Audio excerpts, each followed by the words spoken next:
Hola, buenos días. Bienvenidos a la 7ª edición de la Feria de los Colegios de Madrid. En esta sesión de la mañana tenemos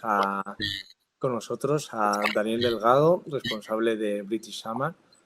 Hola, buenos días, Daniel. Hola, ¿qué tal? ¿Cómo estás? Daniel se va a exponer todo relacionado con esta empresa que tiene cursos en el extranjero, campamentos de verano, años escolares y demás. Recordar a las familias que tienen un servicio de chat ahora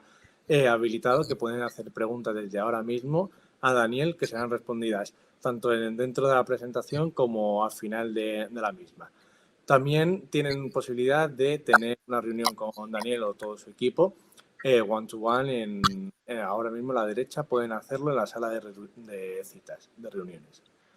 Va a estar habilitado durante toda esta semana y la semana que viene. Eligen una hora, un día y se reúnen con ustedes sin ningún tipo de problema.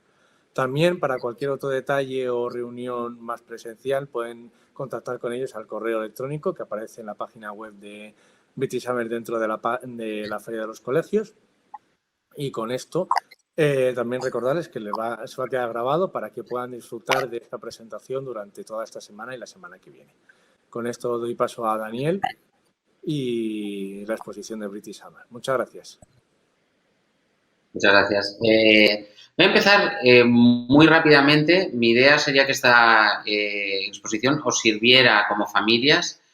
para tener 4 o 5 puntos que son, creo que, básicos, no tanto para dar soluciones inmediatas en esta propia presentación, sino para que tengáis algunos puntos o elementos para dudar, para preguntaros, que creo que luego son fundamentales en el momento de tomar la decisión, sobre todo de realizar un año escolar o un trimestre. Nuestro nombre, empezaré por ahí, nuestra empresa se llama British Summer y es un nombre en el que los fundadores de la empresa no fueron muy clarividentes, porque es verdad que en su momento, en el año 84, pues se fundó la empresa pensando en el año 85, 1985, en hacer un curso como se hizo en Gran Bretaña en verano, pero no pensaron, ya digo, con una extrema proyección de futuro, que en el futuro, como hoy, en el 2021, lo que yo os estoy planteando, sobre todo en este foro, no es tanto cursos de verano en Gran Bretaña, sino precisamente de lo que más vamos a hablar es de los cursos en el verano, durante el año escolar, que no es verano, y precisamente no solo nos vamos a enfocar en el Reino Unido o en Gran Bretaña. Por ejemplo, nosotros en programas de año escolar, nuestro primer destino es Estados Unidos, el segundo Canadá, el tercero Irlanda, el cuarto Suiza y el quinto Reino Unido o Gran Bretaña, con lo cual digamos que ya digo que cuando se puso el nombre se pensó muy bien en un formato de a corto plazo, pero no pensado en el largo plazo, y luego ya sabéis todos que cambiar el nombre de una empresa que ya tiene una consolidación y que realmente conoce mucha gente, pues no es fácil. Nosotros tenemos oficinas en Madrid, en Barcelona, en Sevilla, en Gerona y en Ciudad de México. Y creo que en este foro la mayor parte de familias son de Madrid o alrededores, con lo cual pues en nuestra oficina os atenderemos encantados y si no también en el formato online. Ya digo, no solo hacemos cursos de año escolar, que es donde me voy a enfocar en esta presentación, sino también tenemos cursos de verano para jóvenes, que es, digamos, donde más estudiantes tenemos porque el volumen es más alto, campamentos en inglés con especialidades, hacemos cursos para adultos y también tenemos años escolares y trimestres. Como decía, yo quería hacer una presentación corta, breve, pero en el que se tratar 4 puntos que para mí son fundamentales para los que una familia tiene que plantearse previo a la inscripción en un programa de año escolar o trimestre, y luego digamos que serían 4 y 2 bises. O 2 puntos que son no tanto a tener en cuenta en el momento de planteárselo, sino incluso antes o previamente. Estos 2 puntos son uno fundamental para nosotros, que es antes de hacer nada, que lo que estáis haciendo ahora, que es informaros, que es muy importante, justo a posteriori, después de esta visualización o de esta reunión, antes incluso de contactarnos o de llamarnos, es que tengáis un día una conversación en casa. Cuando hablo de conversación no hablo de hacer un tercer grado a vuestros hijos, sino en un momento de confianza, que tengáis una reflexión seria sobre este proyecto, quién lo quiere hacer, qué expectativas tenéis cada uno de vosotros o de vosotras, cuáles son, digamos, los miedos, incluso las ilusiones, el proyecto, todo eso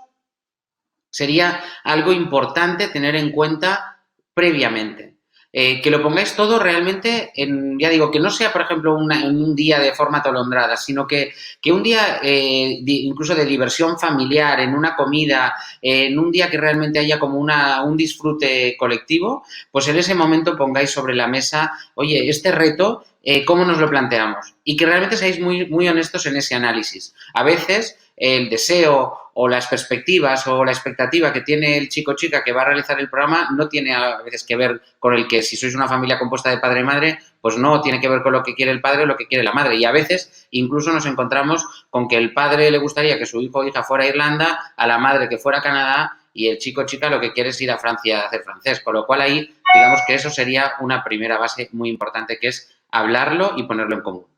Y luego, una vez hecho eso, que os informéis un montón, que no os quedéis solo con, por ejemplo, si os ha parecido esta exposición súper guay, pues que os quedéis con British Summer, es decir, que preguntéis a familiares, que analicéis, que consultéis, que hagáis muchísimas preguntas, porque pensad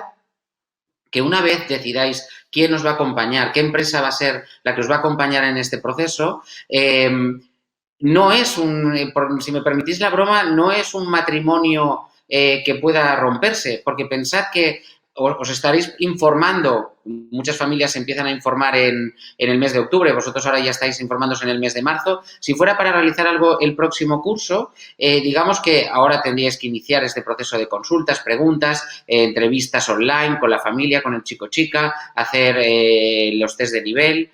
Luego hay un montón de papeles que hay que cumplimentar para, digamos, inscribirse en el programa, y luego empezaría el programa a finales de enero. Pero si es, por ejemplo, un programa de año escolar, eso va a durar hasta el mes de junio. Pero ahí no acaba el programa. Cuando vuelva el chico o chica, luego empieza, si es un año, todo, y es a partir de cuarto de eso, todo un proceso de convalidación con la administración que hará que seguramente pues no podamos romper nuestra relación hasta el mes de marzo del año, en este caso, pues del año 2022, del año 2023. Con lo cual, como veis, es un proceso largo en el que hay que tener la confianza y, evidentemente, cuando un adolescente pues está en el extranjero, pues pueden surgir cosas y pueden surgir a veces desavenencias. Tenéis que tener en cuenta que lo más importante es pensar que en la empresa que hemos puesto la confianza es una empresa en la que realmente sabemos que está a nuestro lado, que estamos todos remando en la misma dirección y que, por tanto, surja lo que surja, tengamos la confianza de que hemos apostado por la mejor compañía. Entonces, ahora sí que entro, esto eran los dos, como digamos, los dos bises, y ahora entro en lo que serían los 4 puntos, que era donde yo quería enfocarme, que creo que son 4 puntos relevantes que una familia tiene que plantearse en el momento en el que se plantea pues la apuesta de realizar un año escolar, un trimestre en el extranjero. La primera pregunta que se hace en todas las familias, o casi todas, es ¿cuál es el mejor momento? Normalmente la pregunta la plantean es ¿cuál es la mejor edad? Yo no me gusta plantear la pregunta como la mejor edad porque creo que es una fórmula más compleja que la edad. Podríamos decir que un 70% aproximadamente de los chicos o chicas, incluso un porcentaje a veces mayor, que podría rozar el 80% de los estudiantes de nuestro país se van al extranjero en cuarto de ESO. ¿Y por qué se van en cuarto de ESO? Seguramente tiene una respuesta más compleja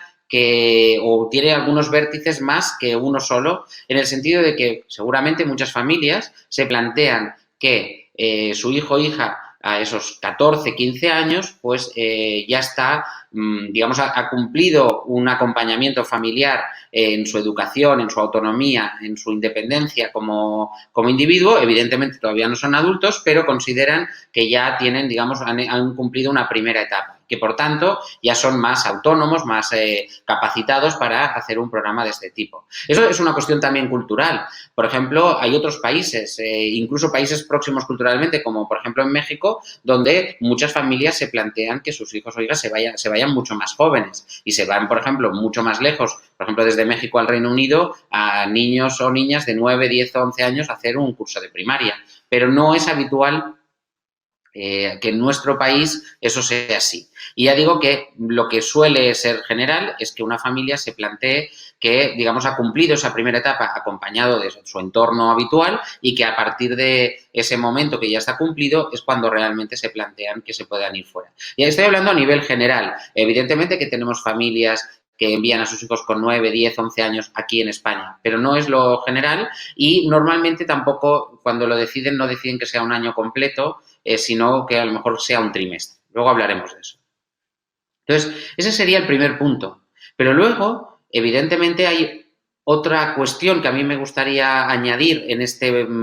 contemplar cuándo es el mejor momento y es que ¿por qué muchas familias deciden también cuarto de eso? Pues porque cuarto de eso también es un fin de ciclo en esta educación secundaria obligatoria en nuestro país y ya bachillerato, los que van a hacer bachillerato o los que vayan a hacer otro tipo de otro recorrido académico, digamos que hay ese fin de ciclo y muchas familias dicen, bueno, pues ya que es un fin de ciclo, que lo pasen en el extranjero y luego pasamos al siguiente ciclo aquí. Y luego hay otro elemento que yo también tendría en esta fórmula un poco alquímica en cuál es el mejor momento, que yo creo que es el tercer elemento que muchas familias no tienen en cuenta y es que a medida que vamos entrando en bachillerato, es cierto que podemos ser más mayores y a lo mejor tener más capacidad para afrontar ese reto en el extranjero, pero también es cierto que el riesgo académico es mayor, se incrementa. ¿Qué quiero decir? Que si, por ejemplo, nosotros nos vamos en tercero de ESO y regresamos aquí a hacer el cuarto de ESO, tercero de ESO ni siquiera es necesario hacer una convalidación, con lo cual yo puedo estar muy tranquilo en las notas que saque fuera, en mi aprendizaje, porque cuando llegue aquí voy a ir a cuarto sin problema, aunque la escuela a lo mejor me pueda pedir que he hecho en las notas, pero no es necesario a nivel administrativo. Cuarto de eso sí que ya requiere una convalidación a nivel de que tenemos que ir al ministerio y el ministerio tendrá que convalidar con unos requisitos que son distintos en cada país y nos tendrá que decir si digamos que lo que hemos hecho en el extranjero nos lo convalidan por el curso de aquí. En el curso de cuarto de eso no solo será el cuarto de eso, sino también en el título de eso. Pero en primero y segundo de bachillerato, en un sistema académico como el español, que es un sistema donde se permiten muy pocas, digamos, escapatorias o años sabáticos o fracaso, que yo no lo consideraría un fracaso, pero incluso pues a lo mejor una repetición de un curso o eso no,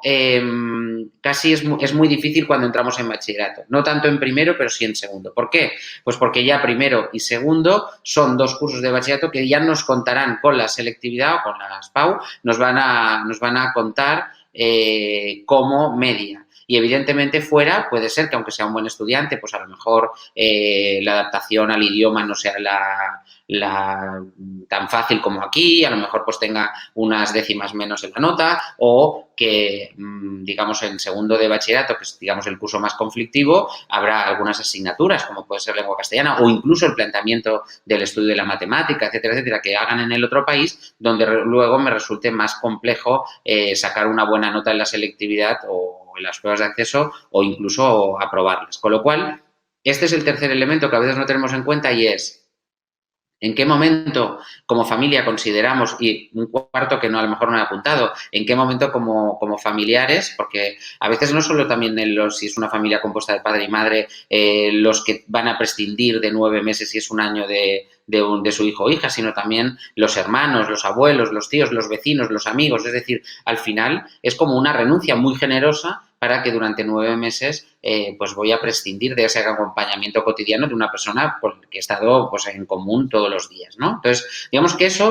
esa pregunta de cuándo es el mejor momento, cuándo estamos preparados, cuándo estará preparado o será más autónomo mi hijo o mi hija para que se vaya, pero también poniendo sobre la mesa los riesgos académicos que yo corro cuando soy más mayor, sobre todo por el tema de acceso a la universidad. Si no hay acceso a la universidad, pues ahí no hay tanto problema. Ahí es algo también a tener en cuenta en ese primer punto que yo sería el que analizaría, que es cuándo es el mejor momento para irme a hacer un programa en el extranjero. Sobre todo estoy hablando de años escolares, porque luego ahora hablaremos de trimestres y semestres, que sería el segundo punto. El segundo punto es ese, es decir, ¿cuál es la duración que queremos hacer? Y ahí también intervienen varios factores. Por ejemplo, nosotros podemos tener muy claro que queremos que mi hijo o mi hija se vaya a hacer una experiencia de larga duración fuera, pero a lo mejor decimos, bueno, pues este año económicamente nos interesa que sea justo este año, pero económicamente no queremos afrontar un año fuera. Pues entonces nos podemos plantear un trimestre. O mi hijo o mi hija aquí tiene un seguimiento escolar, etcétera, etcétera, y creemos que un año no nos convence, pues nos podemos plantear un trimestre. Si os fijáis, casi siempre en toda la presentación yo he ido hablando de trimestre y año. Pero también se pueden hacer semestres. Pero ahora cuando haga un poco la aclaración de lo que significa un trimestre y un año escolar, veréis que el semestre, a mi entender, también hay una parte subjetiva en el asesoramiento que hacemos nosotros, digamos que el semestre a mí me encaja poco. ¿Por qué? En trimestres y semestres no son convalidables. ¿Qué quiere decir? Que yo tengo que estar de acuerdo en el colegio en el que yo estoy inscrito o inscrita en España, porque cuando yo me puedo ir, ellos me tienen que dar, digamos, como la autorización para que yo me vaya, porque luego, digamos que, entre comillas, me tienen que tener inscrito o matriculado o matriculada, porque cuando regrese yo me tengo que incorporar a ese curso y la evaluación final de ese curso no tendrá nada que ver con lo que he hecho en el extranjero, sino que lo hará el colegio en España. Lo cual quiere decir que yo tengo que, en primer lugar, para hacer un trimestre o un semestre, tengo que tener la autorización de la escuela en el que luego voy a regresar a España. Y como podéis entender, una escuela aquí que vaya, digamos, finalmente a evaluarme y a dar, digamos, esa evaluación como buena de cara a la administración, sería extraño que me dejara irme 6 meses y regresar para tan poco tiempo, digamos, el último trimestre. Aparte, que el tema de irse fuera, de hacer un año fuera, implica no solo la parte académica, sino la vivencia, la experiencia que tiene el chico o chica que se va fuera, cuando regresa requiere de un proceso de adaptación y porque la vivencia es muy impactante, el reto es muy, muy importante para ese chico o chica. Entonces, digamos que veo difícil que una persona se vaya 6 meses, 5 meses y algunas semanas y regrese y tenga una buena adaptación en el colegio. Con lo cual, honestamente, creo que el consejo es mejor hacer un trimestre o mejor hacer un año. Pero un semestre queda un poco, si me permitís la expresión, que es ni chicha ni limonada y que creo que al final dificulta esa integración luego aquí y podría poner en riesgo su curso escolar. Entonces, trimestre, como también en esta explicación se puede entender, siempre estamos pensando en el primer trimestre, porque el primer trimestre lo que implica, incluso en algunos países, el trimestre, dependiendo de qué país sea, puede incluso suponer 12 semanas o un term, que sería justo antes de las vacaciones de Navidad. Pero ¿qué pasa? Si yo hago el primer trimestre, estoy fuera y luego tengo todo un recorrido a partir de Navidad o incluso antes, si he regresado un poquito antes, para incorporarme al colegio, adquirir alguna de las cosas que fuera no he hecho y que pueden ser relevantes para ese curso y con lo cual, digamos que tengo todo el proceso de integración muchos meses para realizarlo, con lo cual, digamos que no estoy poniendo en riesgo nada. El primer trimestre, por eso es el único que nosotros recomendamos. El último trimestre sería solo para aquellos estudiantes que realmente, pues digamos, no han aprovechado el curso, ya digamos que el colegio lo da por suspendido, aunque queden 3 meses, y que entonces la familia deciden que irse a estudiar fuera, pues por lo menos puede suponer una mejora del idioma y también una experiencia pues importante. Con lo cual, la segunda pregunta, la primera era de la edad y el riesgo académico para tener en cuenta en qué momento me voy. La segunda sería qué nos planteamos hacer, si un trimestre o un año entero, teniendo en cuenta que el año es el único que, si yo me voy, va a convalidar, porque la administración me lo va a dar por bueno cumpliendo unos requisitos, pero el trimestre no, porque me tendré que incorporar aquí y quien me va a evaluar es el colegio en España. La tercera pregunta que se plantean muchas familias es ¿qué elijo? residencia para vivir allá o familia. El 90% de las familias en España deciden que allá vayan a vivir en familia. Y es curioso porque eso pasa en los programas de año escolar, pero no en verano. En verano es al contrario. El 60% de las familias deciden que su hijo o hija vaya a vivir a una residencia. Yo creo que esto tiene bastante sentido, al margen de que luego cuando hablemos de los países, veremos que hay dos países muy importantes que casi el planteamiento del 100% de los programas son en familia, pero creo que tiene que ver con que la mayor parte de familias deciden que para una experiencia de tan larga duración, el modelo de vivir en un hogar, de sentirte acompañado por unas personas que generan una empatía contigo, un cuidado, etcétera, etcétera, es mejor que el modelo de una residencia. Teniendo en cuenta que el modelo residencial de un programa de año escolar o de trimestre para niños y adolescentes no es un modelo de residencia al estilo universitario donde yo entro y salgo y, digamos, por decirlo así, correteo escaleras arriba y escaleras abajo. Bueno, no sé si estoy poniendo muy bien las residencias universitarias, pero me refiero que el modelo de residencia de un programa de año escolar o de trimestre en el extranjero, en los países, especialmente en los países anglosajones, tiene que ver, es un modelo en el que se busca que el acompañamiento sea lo más próximo a un acompañamiento familiar. Si os fijáis, por ejemplo, voy a poner un modelo que es el modelo, digamos, de origen, que es el modelo del Reino Unido. Las escuelas en Gran Bretaña, normalmente con las que nosotros trabajamos, pues si tienes una escuela residencial, no tienen una sola residencia. Hay algunas que tienen entre 5 y 10 residencias dentro del propio campus, porque así pueden targetizar mucho mejor si son chicos, si son chicas, si son niños, y dependiendo también de las edades que tengan, de si algunos tienen necesidades especiales, etcétera, etcétera. Y entonces pueden, en esas residencias, si por ejemplo tienen 500 estudiantes, pues pueden poner 50 estudiantes en cada una de las residencias. Y ese acompañamiento, cada residencia tiene digamos, como una familia que es quien coordina, quien atiende a esos estudiantes que, digamos, ya no son en gran número, sino en un número mucho más reducido. Por tanto, la tercera pregunta que se hacen muchas familias es si es mejor que vaya en residencia o que vaya en familia, teniendo en cuenta que la mayor parte de familias en España, su opción es que vayan en familia. Y la cuarta pregunta, ya he dicho en qué momento es el mejor momento para irse, la edad y el riesgo académico que corro, que es mayor a medida que los cursos pues voy avanzando, bachillerato, si la duración que prefiero es un trimestre o un año escolar. La tercera pregunta que se hace una familia es ¿mejor residencia o mejor familia? Y la cuarta, lógicamente, es ¿cuál es el país que mejor encaja en nuestro proyecto?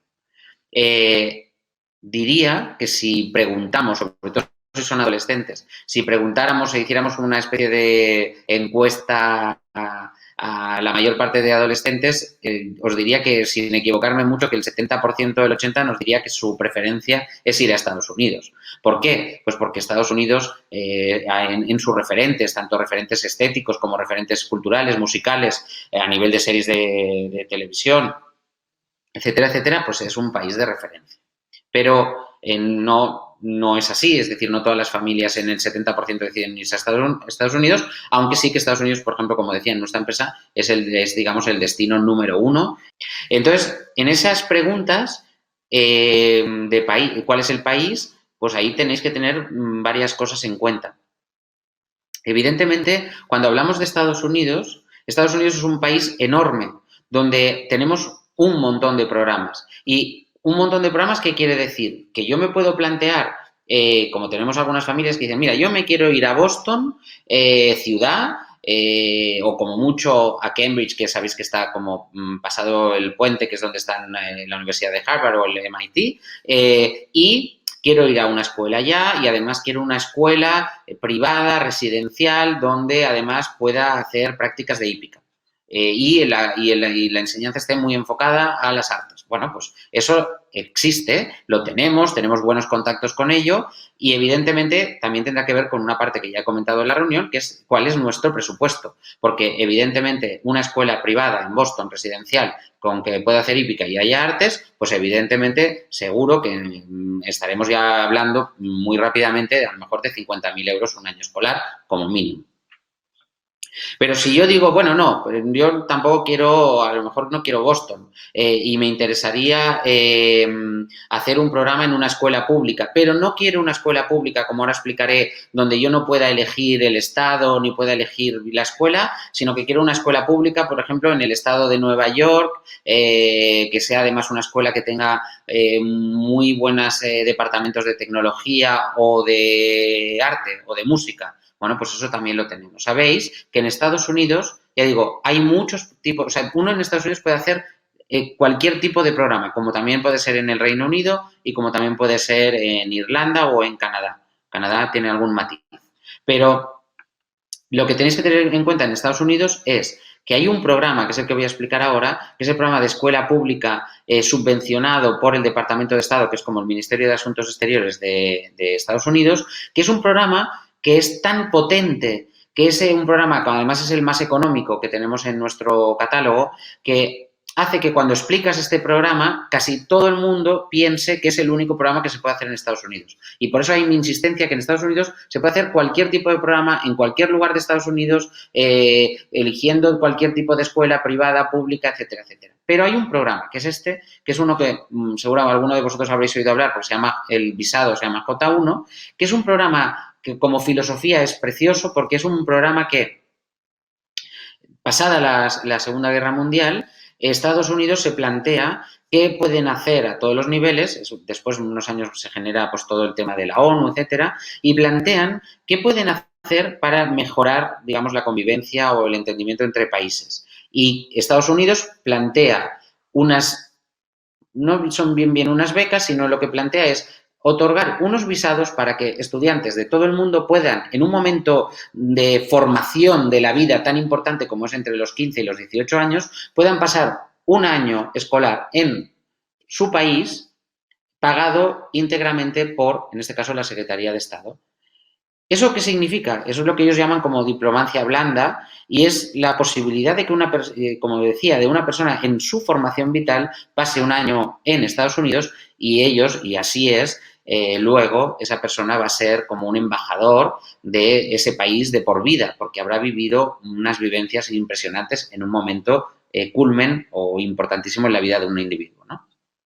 Entonces, ese programa lo que ellos hacen es, este programa lo va a pagar la Secretaría de Estado, pero tiene una serie de requisitos que son importantes, que es pues la edad, no se puede visitar, los estudiantes cuando están aquí durante el periodo de 9 meses no pueden regresar a su país ni para Navidad ni en ningún momento, no pueden recibir visitas, etcétera, etcétera. Y lo que hace la Administración americana, en este caso, es lo que no vamos a hacer nosotros es contratar a funcionarios para que gestionen este programa. Entonces, lo que hacen es darle toda la gestión administrativa a unas fundaciones que son las que cobran, las que seleccionan las familias, las que se ponen de acuerdo con la escuela, las que hacen todos los trámites administrativos para que te dejen entrar en el país, etcétera, etcétera. Y entonces eso es lo que tiene el coste de ese programa. Este programa, ya digo, es tan potente que parece que en Estados Unidos solo existe este programa, en el que uno en principio no puede elegir tampoco el estado, ni puede elegir la escuela, y es un programa que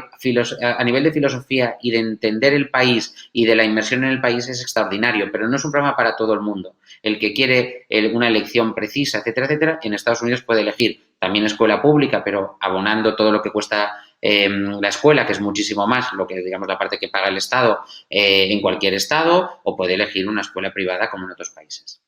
Para no extenderme más, eso luego ya lo hablaríais con mis compañeros en el momento que tengáis una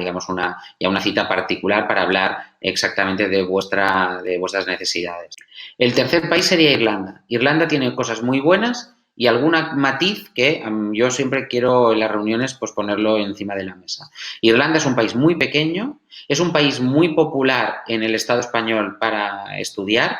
Tiene que ver también con una tradición de muchas familias, yo creo que también tiene que ver con una tradición que es un país católico, etcétera, etcétera, y eso hace que siendo un país pequeño con mucha demanda, es un país que realmente es difícil encontrarse y más teniendo en cuenta que nuestros estudiantes suelen viajar siempre en una franja de edad muy concreta, pues es un país donde es difícil encontrarse en una escuela que no haya más hispanoparlantes. Evidentemente las escuelas controlan las nacionalidades, etcétera, pero yo creo que sería como uno de los puntos a tener en cuenta y a preguntar es decir, si alguien dice yo quiero ir a una escuela en Dublín donde mi hija en cuarto de eso no se encuentre con ningún hispanoparlante en clase, pues diremos seguramente eso es imposible. Nosotros cada vez trabajamos más, a quien no tiene un requisito de ciudad o de tipo de escuela, trabajamos más en lugares pues un poco más rurales, más remotos, donde, digamos, no son tan populares y es más fácil encontrarte, no que en la escuela no haya un hispanoparlante, que eso es muy difícil, pero sí que haya o muy pocos, o que en el curso o no me encuentre más que uno o dos, pero digamos que eso sería, digamos, la parte negativa. La parte positiva, que es un país también que ha ido mejorando a nivel académico muchísimo en todos los rankings. En estos momentos es el segundo país angloparlante dentro de esos estudios PISA que se hacen, que calculan, digamos, o miden los sistemas académicos de los distintos países. Es un país que me gustaría también un poco plantear, que a veces tenemos la idea, sobre todo padres y madres que han ido de pequeños o de más jóvenes, Irlanda es un país que ha evolucionado un montón. En estos momentos yo lo pongo como un planteamiento en el sentido de que o hago preguntas. ¿Sabéis que Irlanda es el cuarto país de Europa en Producto Interior Bruto per cápita después de Luxemburgo, Noruega y no me acuerdo cuál es el tercer país, pero quiero decir que es un país que se ha enriquecido un montón, que también las ciudades, por ejemplo, han cambiado mucho, especialmente Dublín, es decir, que no nos quedemos con esa imagen de un país como era hace 30 años. Entonces, digamos que en Irlanda también hay una cuestión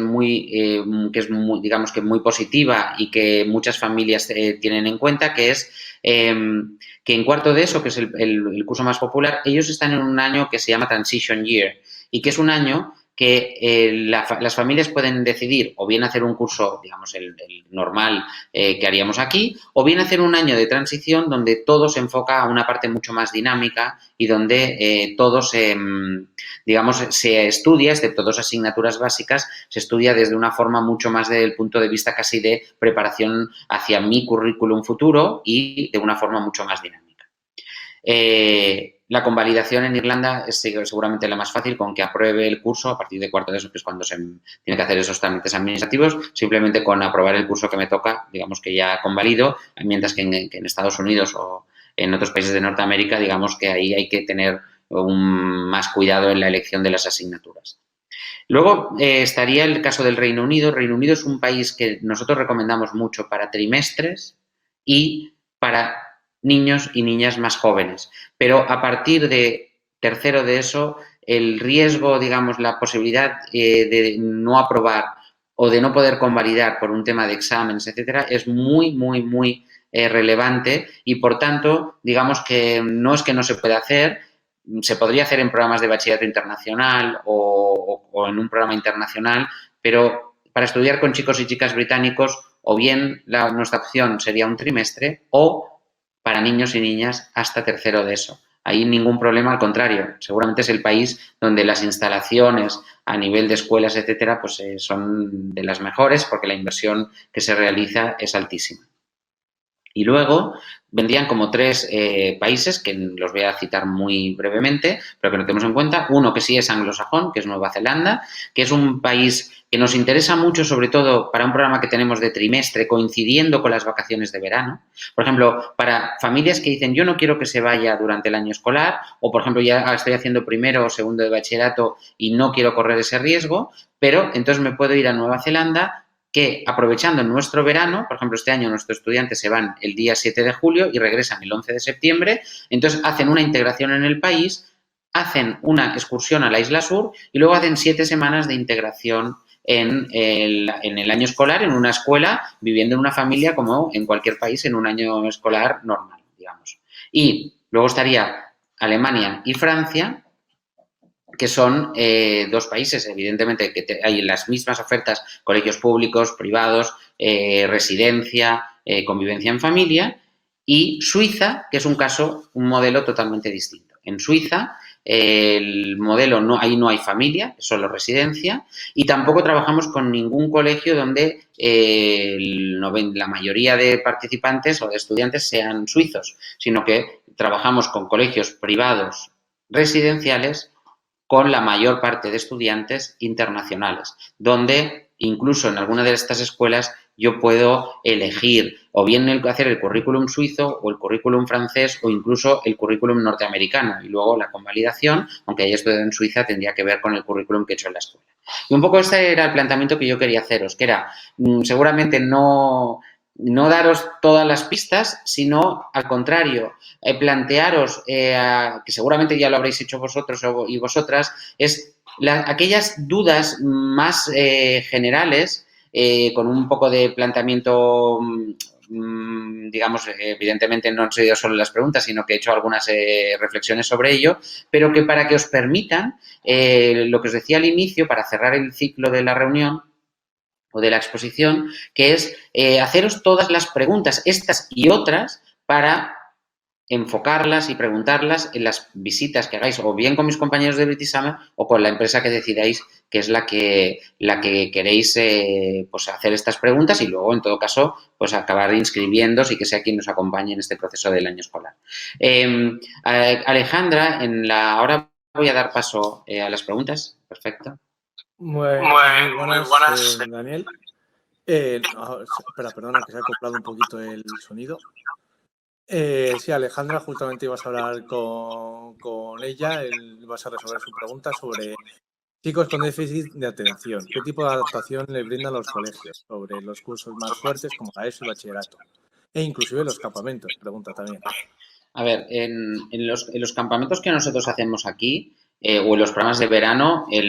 tenemos que cada vez va, digamos, creciendo estudiantes con déficit de atención. Ahí, digamos, que el acompañamiento, nuestros monitores están preparados y ahí nunca nos hemos encontrado con ningún problema. Ya en el tema de año escolar, ahí sí que requiere un poquito ver, no todos los déficits de atención son iguales, hay que ver cuál es la medicación, hay que ver